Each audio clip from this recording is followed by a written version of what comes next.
You're listening to Search the Scriptures Daily, a program in which we encourage everyone who desires to know God's truth to look to God's Word for all that is essential for salvation and living one's life in a way that is pleasing to Him. We're continuing our evaluation of The Secret, which is a New York Times listed best-selling book based on the video by the same title. The book has sold more than 6 million copies, and the DVD has gone over the 2 million mark. What is the secret behind The Secret? It's a new marketing scheme playing upon some of the elements of the Da Vinci Code. Only the subject is how to get everything you want in life. It's the old positive mental attitude, mind science, and prosperity and healing teachings that have been around since the Garden of Eden, yet seem to have a revival every couple of decades or so. As I mentioned in our previous programs, we dealt with the content of The Secret some 20 years ago in our book, The Seduction of Christianity. At that time, it was coming into the church through the teachings of Norman Vincent Peale and Robert Schuller with their power of positive thinking and possibility thinking, and the word faith, positive confession, teachings of Kenneth Hagin, Kenneth Copeland, Fred Price. Also, Christians were being introduced to it through the motivation sales techniques of organizations like Amway and Mary Kay Cosmetics. Many in the church were also enamored by the New Age beliefs and practices that make up a great deal of what's contained in The Secret. What I'd like to discuss in this segment are what may be the most dangerous aspects of The Secret. As we noted in earlier programs, feelings rule the day in The Secret, and that includes not only emotional feelings, but physical feelings, especially as it relates to sickness and healing. I'm going to give you some quotes from the book, Dave, and you comment on them. If you're not feeling great and somebody asks you how you are feeling, speak only the words of what you want. Now, here's another quote from another individual in The Secret.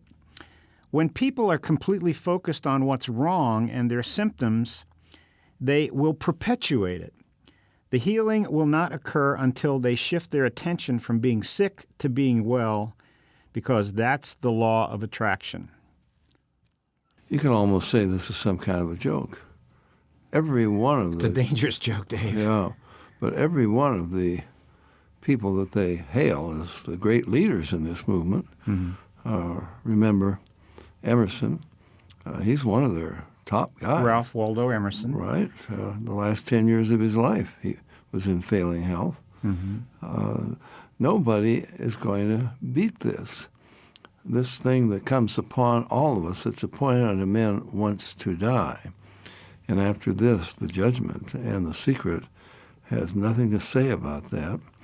And it is setting you up for a pretty rough judgment, because it is turning you completely from trust in the God who made you. Let me give you a couple of more quotes along this line, Dave. It says, The Secret says, if you are feeling a little unwell, what's that? Is that a euphemism, a little unwell? Don't talk about it unless you want more of it. Know that your thought was responsible and repeat it as often as you can. I feel wonderful, I feel so good, and really feel it. In other words, Dave, you lie to yourself, okay? I'll give you one more quote, and then we can really get down to the, I mentioned this was dangerous. And if our audience hasn't figured it out yet, we'll clue them in. This one individual says, if you have a disease and you're focusing on it and you're talking to people about it, you're going to create more diseased cells. See yourself living in a perfectly healthy body. Let the doctor look after the disease. Solomon, in the book of Proverbs, said, a merry heart doeth good like a medicine. So, there are people who are just complaining and complaining and complaining all the time. A friend of mine used to say, well, when elderly Christians get together, they have an organ recital. This organ is going and that one and so forth. So there is some truth in this. If you've got two people of equal talent on opposite sides of the tennis court, the one that is thinking, I'm going to win, will probably win, because there is some truth in this. On the other hand, it's not going to cure you of a real disease. It'll help you to feel better. It will help your body. Your body will work better when you're thinking thoughts of hope and health. So I'll endorse it to that point. Don't just harp on your pains and so forth. On the other hand, it's not going to be the cure. But that's right. What they claim, Tom.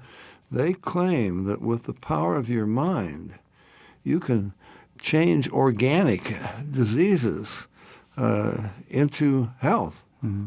Again, last week and the weeks previous to that, we talked about the law of attraction. The idea here is that there is a universal mind out there that's impersonal. It can't think on its own. Right. And according to The Secret, it will give us whatever we want. So if we're thinking negatively or we're thinking disease, we're going to get disease. If we're thinking good health, we're supposed to get good health. So it has to do with your thinking. Now, Dave, let me give you a scenario. Let's say I get the flu. I didn't think I was thinking flu, but I get the flu, and I start feeling really sick. So what do?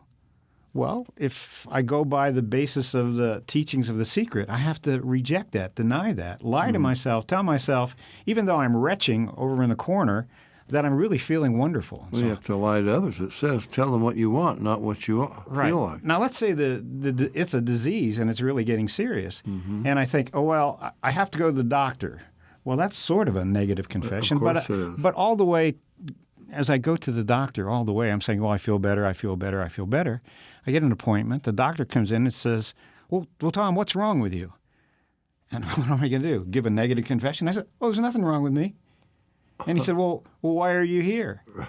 And I have to say, well, it's a secret. I mean, this is absurd. Now, as funny as that is, we know when we dealt with this in the Seduction of Christianity and dealt with positive confession, that there were people who had illnesses who would not go to see a doctor, and some died because of those illnesses. Oh, let's take Christian Science, for example, and a practitioner. Could you explain that to our audience? Because it's related.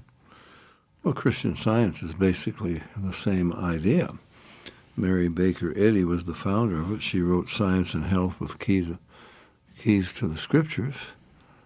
And I think maybe it was Keys to the Scriptures.